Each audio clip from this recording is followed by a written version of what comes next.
Hi, I'm Mara Webster with In Creative Company, and thank you so much for tuning into one of our talks today.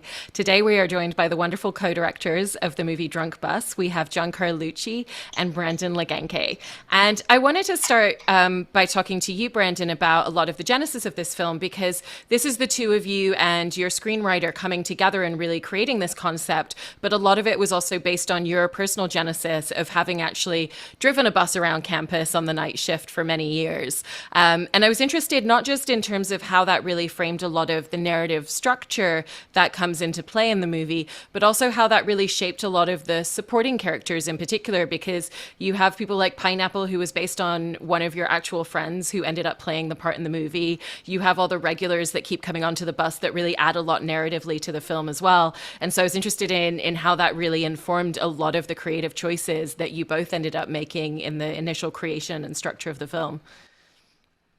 Yeah, you kind of said it all. Is that's it. But I mean, yeah, I drove the bus in Kent, Ohio, from like 2001 to 2005, and a lot of the characters were based on a lot of the characters were based on real people. F.U. Bob was a real guy from Kent.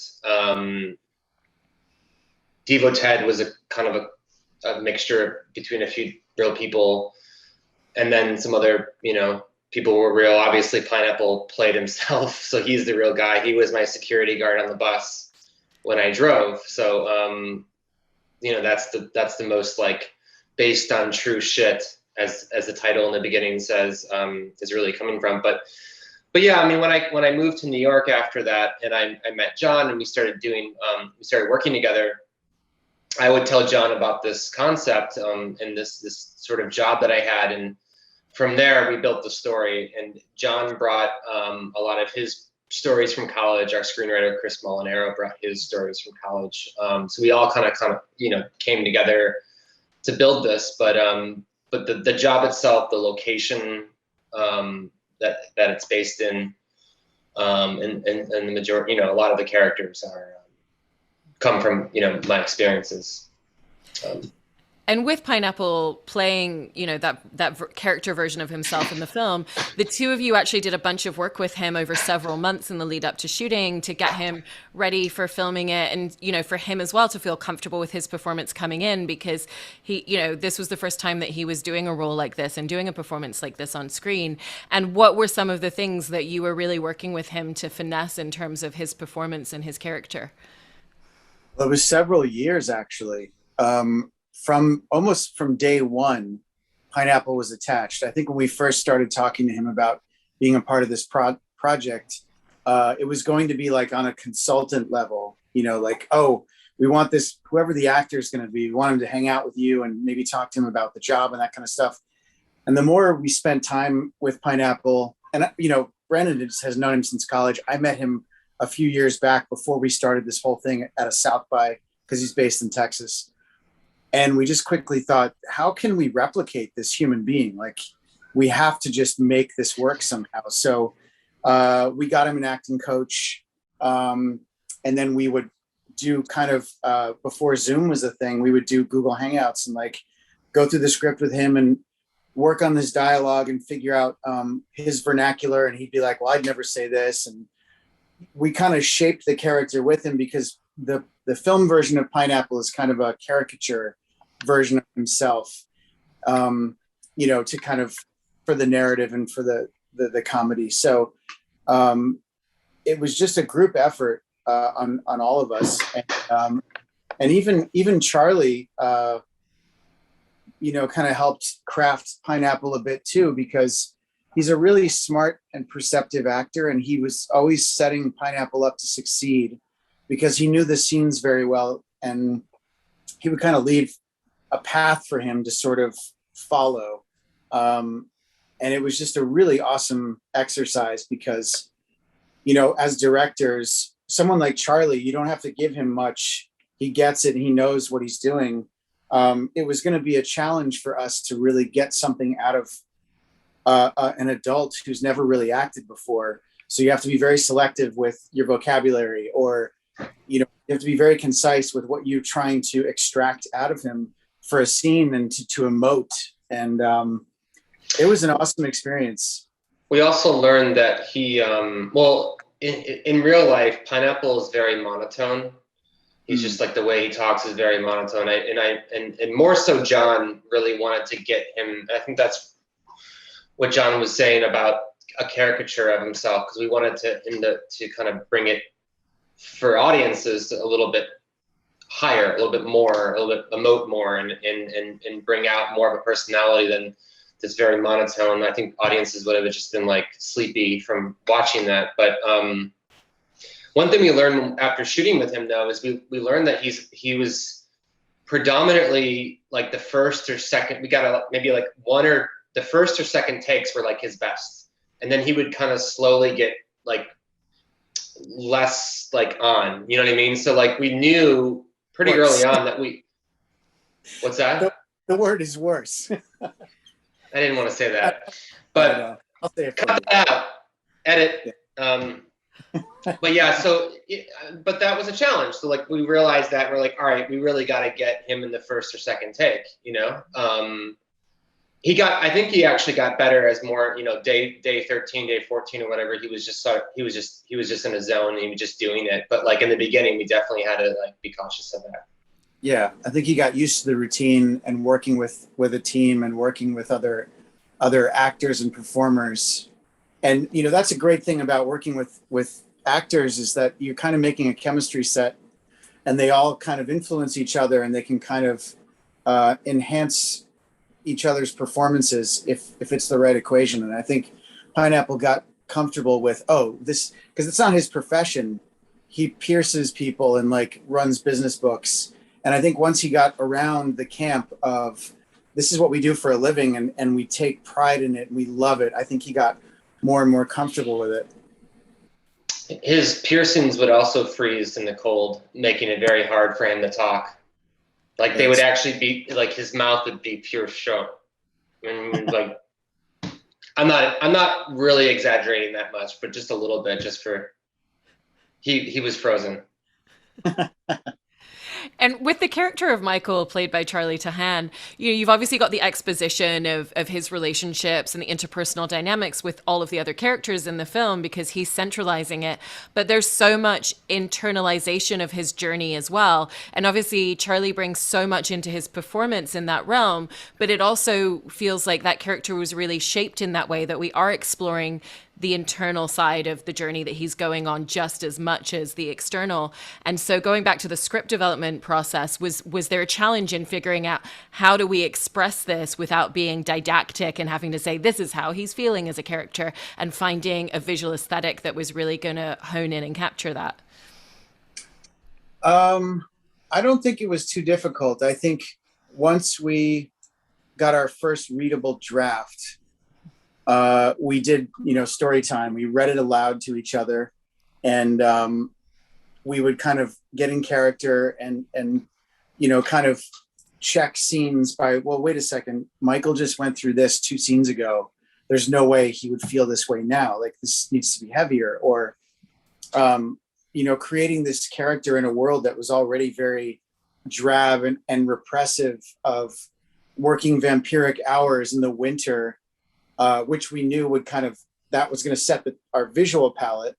You just you draw from those things. And then, as Brandon said earlier, our experiences, I think one of the main parts of Michael that was something that I contributed was finding out who you are at that age as a creative person. Michael was into photography and taking Polaroids. And at that age, if you're not being groomed to become an artist, you're not really sure what that next step is going to be. And if you're hanging out with the wrong crowd or have the wrong partner, they might not cultivate that in you. And I was going through that at the time, in a similar age in a relationship. So I think these things all just kind of found their way in. We shook many trees and we decided these will work, and we just put them in there. And I don't know. Brandon, did you see a challenge with creating Michael? Or? No, I mean, not Michael, but I will say that there were definitely times where Charlie would say, "I'm not saying that." True. And not to say that we're crappy filmmakers, but more that he's a great actor, and he saw the character, very vividly, and in the moment. It's just like you could write, it's like this old adage, like the script is never done until you're in the edit room. I mean, we were making changes to the dialogue in the edit room, like it's just as you're in it and you're seeing, and like finally we can see these characters that we've been writing for so many years. Finally, we see them in the flesh. Things are just a little bit different. And you're like, no, yeah, you're right, Charlie. You wouldn't say that. Why don't we try this? And we did a lot of stuff on the fly on set. And change stuff for the better. I think that the things that made it, I think, the film unique and authentic. And you were mentioning the Polaroids that this character takes as well, and the fact that he does have an artistic eye, but nobody's ever encouraged him to be able to take it to that next step. And Matthew Locker has that credit in the credit sequence of having taken those Polaroids. And I know that Charlie and the actress who plays his ex also went on a walk and took a few Polaroids together as well. What was it, the initial directive of what it was that you wanted to capture and the story that you wanted to tell in those Polaroids? Because there's a lot of different stylistic approaches that you could have taken with what that looked like visually on screen. No, that's a great question. I'm glad you asked about that, because Matthew is an old friend of mine, and he's in a band and he's been touring for years, and he's got this wealth of Polaroids. And when we started to figure out, well, what is it that Michael's going to do that's creative? Like, film is too on the nose, it's too derivative, like cinema, he could be a painter. I don't know if we talked about that, but then he just popped into my head, and I was like, oh, what if it's a very specific thing? It's a moment in time. It's retro. It has a very unique quality to it. And we were so lucky to have Matthew actually come out to set, because I'm a purist. I'm such a purist. And I think, it shows in our work. And I think I rub off on Brandon, and sometimes I probably drive him nuts with like, no, in the purest fashion. So I really wanted Matthew to come out and take them out and go recreate these moments as you saw them, because we're drawing from that well, because it's Matthew's work. So the DNA there would just be of the same flavor. So it's just kind of to create a context of Michael and Amy's relationship. These were the golden years for him. Go recapture that. And Matthew took them out, and he took Sarah out separately, who plays Amy, and as Michael took photos of her, because he was kind of obsessed with her, and he really like praised her. So it was a really awesome detail to incorporate into the visual palette of this movie. And obviously a lot of the film does take place on the said drunk bus, and yet visually you've really found a lot of different ways to play with the camera and the way that you shoot this very claustrophobic and singular location, so that every scene has a completely different feel and slightly different visual look to it. Whether it's because there's a girl that's about to vomit or maybe poop drunkenly on the bus in that one scene, or whether it is more of kind of like hearing you say the word poop, by the way. Yeah, I didn't know I was going to say it until I did either. Yeah. But you find a way to really kind of capture the different essence and the different tones of what those scenes are, not just because of the performances, but in visually what you're doing with the camera and the way that you're utilizing different corners of the space as well. And I know that the two of you really, really meticulously shot listed out the film in advance. And was that something that you were consciously thinking of in terms of, well, if we're going to have multiple scenes, we need to make sure that each time we carry the audience in, that it's a different type of experience on the bus? Yeah, there's a lot to this question. I mean, first of all, we did meticulously shot list it because we had to, because we actually had to split up scenes, which is something you never, as a filmmaker, you never want to do. You never want to shoot half a scene some place and then the other half of the scene, another piece of coverage in the scene somewhere else. And the reason why we had to do that is because every time you were looking towards the front of the bus, like at the windshield, that was on location on actually driving. And then the reverse of that, every time you saw Charlie driving or towards the back of the bus, that was a stage. So we had to like really we had to really figure out precisely what the shots were. And what we ended up doing in our hotel room, our hotel office, I guess we took over the whole hotel and made like a production office in there. We set up chairs from like a banquet hall and made a bus with chairs and made the actual, made a whole bus. And then with our DP, just went through the entire movie on the bus and just shot listed it right there. And then obviously when the buses came and we got the buses, we did it in more detail. But yeah, we were, I'm forgetting the question already, but. Well, I think part of it was the visual aspect of each time. Yeah, I mean, as Brandon said, that was the biggest one, was having to break up the scenes. Oh, mirrors is what I was going to say. We were going to talk about mirrors, right? Because like the mirrors, like what we wanted to do is create like, so when the Michael character is in his little world, which is like his little seat, we wanted to make sure that that's really claustrophobic and that that's like his world, that no one can mess, like don't cross the line, you know, dude, all that kind of stuff. So when Pineapple got on the bus and kind of crossed that line metaphorically, we actually started with mirrors. So you view people when you're driving the bus through a mirror, and it's sort of like you're very guarded, you know, and it's like a safe place. But then we broke that mirror once they started actually becoming closer, or Pineapple started challenging him. The coverage became like more traditional, you know, over the shoulder or whatever. So that there's elements of that throughout the movie as well. Like whenever we shot handheld, whenever we were off the bus for authenticity to have a completely different feel, and then on the bus was always locked off. It was always more of a you know, composed feel to it, with movement and stuff. Yeah, we wanted to try Sorry, John. We wanted to try and create a visual world of what the viewer feels as Michael being on a bus for 4 years of his life or 3 years of his life, and what it means to get off the bus, and kind of creating this visual sense of maybe claustrophobia or confinement, or even so there are times where, because of Michael's job, he's kind of forgotten. You know, we did research and we would ride these buses all day long back at Kent. And these drivers are just kind of up in the front, they're isolated, and you kind of forget they're there. So they're sort of like ghosts. In the visual palette for presenting the bus, wanting to make two different worlds, we wanted to give the sense for the viewer that maybe at some point during the movie, they're just like, I need to get off this bus. I want to see this character go off the bus and live and do something fun.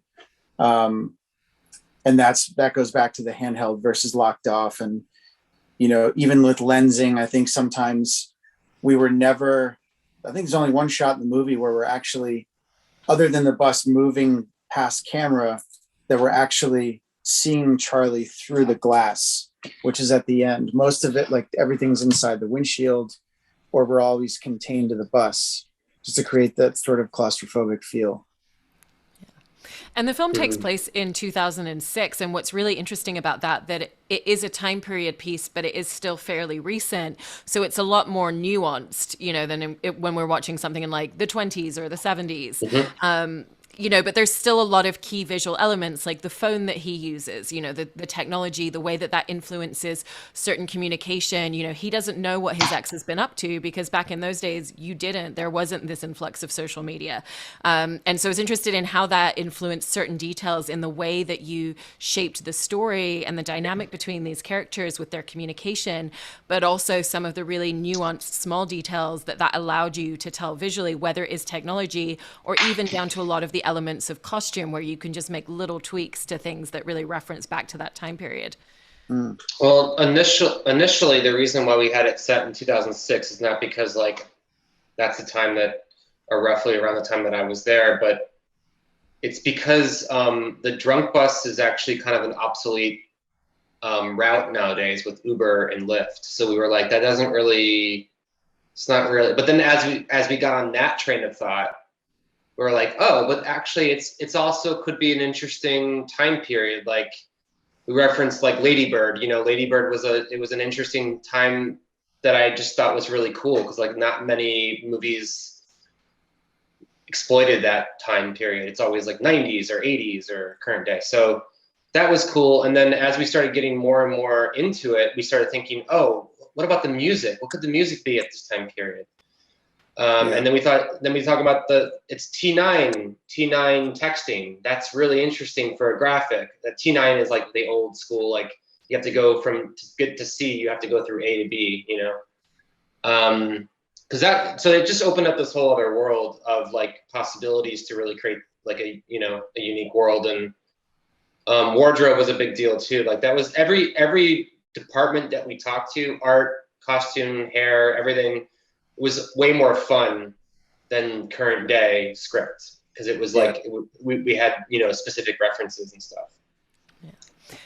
And for both of you, this is your feature film debut, but you've both been filmmakers for years and met kind of working together at an agency and have directed everything from commercials to music videos to short films before making this feature. And there's so many benefits that come to that and stepping into a feature and completely understanding the language of everything that you're doing. And, you know, it's so clear that you had such clear visual idealization of what it was that you wanted to put onto the screen. But I was actually interested in asking about how the fact that both of you are editors also really played into that, because so much of filmmaking is about having to make creative concessions. Once you're on set, there's moments where budgetary constraints come into play. All of a sudden the weather changes or the shoot day's gone long and we're going to have to cut a scene somewhere. And so how did the fact that you both have such a wealth of experience editing as well as filmmaking really help you when it came to making those sorts of creative choices where you knew that you had to lose something in knowing exactly what the right choice was, where it wasn't going to lose anything for the story or your characters? It's a great question. I feel like Brandon has a stronger sense in this realm. He's more of an editor than I was, but you pointed out something that is really inherent to filmmaking is the concession. And it's all about the pivot. We learned very quickly that nothing really goes according to plan on a film at all. And you just have to be ready for that pivot. If it is weather, or if it's an actor gets sick, or it could be, or someone brings a costume piece that you like more than what you've planned on. You're always pivoting. But the concession is something that we had to do a lot. And luckily, Chris Molinaro, our screenwriter, he was there for the entire shoot. So anytime there was some kind of issue like that where we needed to concede or pivot, we'd call him up to our room and we would just like rewrite the scene either the weekend or the night before we were going to shoot. But going into it as an editor, you just kind of, you're kind of already, while you're directing, sometimes you're sitting at home in front of Premiere and you kind of know like where the footage is going to go, and you know what you just shot and what you need and how it's going to play together. And then even while we're shooting, there are many times where Brandon and I would get to the end and be like, I think we're covered. Like we can lose this, and this, because, and I think that's part of it, but I'll hand it over to Brandon. But there was also times where we weren't covered and we caught it. We walked away to go to lunch from the ending. Not the ending where he's on the bus driving, but like when he comes to the realization that he's going to make this decision, and you start to hear that Devo track that wasn't shot listed, and that wasn't in the script. That moment was completely missing, and you wouldn't have had that nice bridge from that realization to, and on the set we were like, wait a minute, we need this, because we were cutting it in our head. But yeah, I think it's super important to know, because like if you look at like, how like all these films have like deleted scenes and alternate endings and like all this like stuff that hit the floor, like I don't think we have anything, because we had to make so many concessions, but also because we were so precise in what we knew we needed and what we didn't need. I think it really helped make our days, and for the budget, which was, it was a low budget, and our AD was happy, our producer was happy. Not that we cared if they were happy or not, but they were. Yeah, I think it's super important to know how to edit, so you can just as you're filming it and you're getting coverage, you got to know how it's all going to come together. You can't just like guess and think, oh, that looks cool. Like it can't just look cool. It has to have a narrative reason, for why you're shooting it. And it's flow too. Flow of it. God, I put that out of my memory. Flow? The last shot. Oh yeah, no, we were literally walking to lunch, and I was like, John, and then we talked about it, and then we all came back. They weren't happy. That was when the AD and the producer weren't happy with us. But every other day they were delighted. Everybody, yeah, every other day. Delighted. When you're shooting below 0 temperatures, like everyone's just delighted. Yeah, it's hard. That was a big challenge. I don't know if that was a question earlier, but the cold. I mean, shooting on a bus in Rochester, New York in February with a guy that has never acted before. I don't know. Throw some low budget. It was tough. A lot. And with your collaboration together as filmmakers, going back to when the two of you were working together at an agency in-house, and a lot of your creative projects were very much fitting it into evenings and weekends. And then there was that tipping point where the two of you went out on your own and you're like, we're really, we need to be able to pursue the creative projects, the stories that we want to be telling, and to be able to devote more time to that. But then there is always the element of having to pay your bills. And it's really wonderful with that experience that you have, that essentially with the fact a lot of filmmakers having second jobs, that your second job is also filmmaking.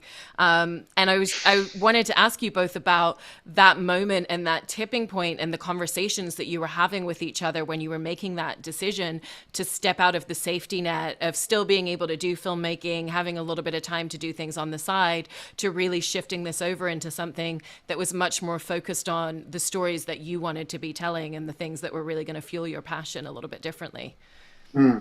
Sounds aspirational. Sorry. Yeah. cut that out.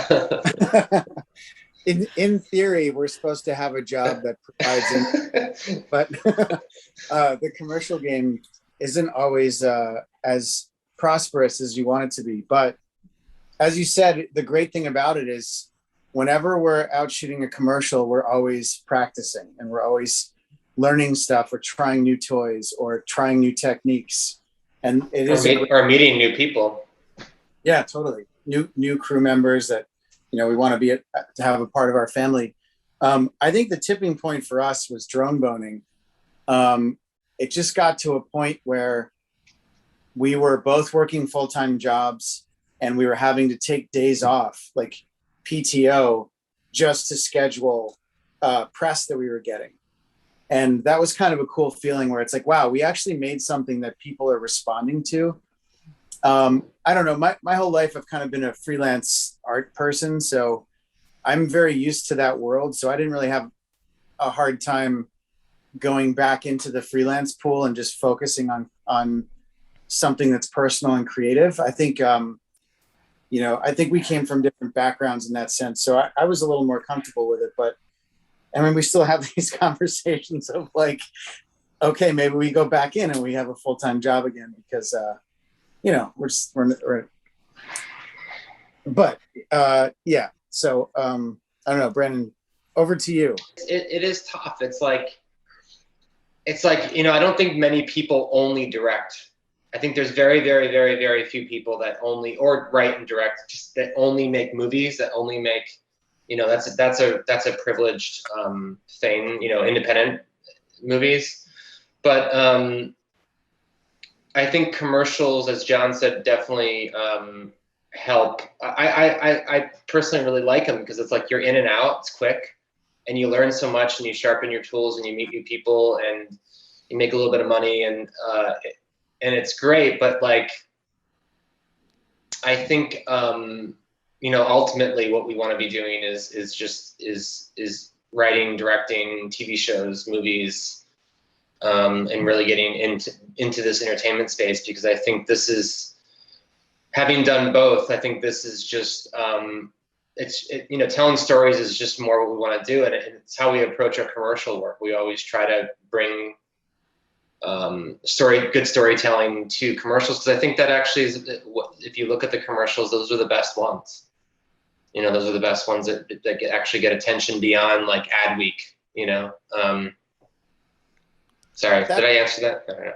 I was going to say that moment where you decide to take that leap, that was part of like Michael's decision too. We wanted that part of the film to be, kind of transcendent for anybody. It doesn't have to mean he's breaking up with his girlfriend. We wanted it to resonate with people at that age, or even who are older, who've been like, I've been there with a relationship or a job or a town. And there's something really exciting about making that jump where you're kind of, you're dedicating yourself to what you're creating. And I think, it's kind of thrilling. It's kind of scary. It's definitely a confidence jacket, where, what does that sound? Is that on your, there's like a high pitched screaming. Yeah, there's suddenly like a squeaking that suddenly started. I don't know if it's a bird. Anyway, sorry. Yeah, it's it's a bird. I'm sorry. Oh. That's me. Wow. I just wanted to add that looking back on it, we left well-paying jobs for a pornography film. I think that's pretty awesome. That's risky. Yeah. It's not pornography. Did that answer your question? It really did, because I know it's very much an ongoing dialogue, and with the film as a whole, I know that it's been such a journey and such a road with it, not just throughout the several years of development, but then also you were supposed to premiere at South by Southwest in 2020, right when everything went into shutdown. But I think it's such a testament to the film that at every single step of the way that momentum has just continued, and it's continued to connect and resonate with audiences. And I hope that trajectory for the film just carries on for both of you. So congratulations on everything with this movie. Thank you so much, John and Brandon.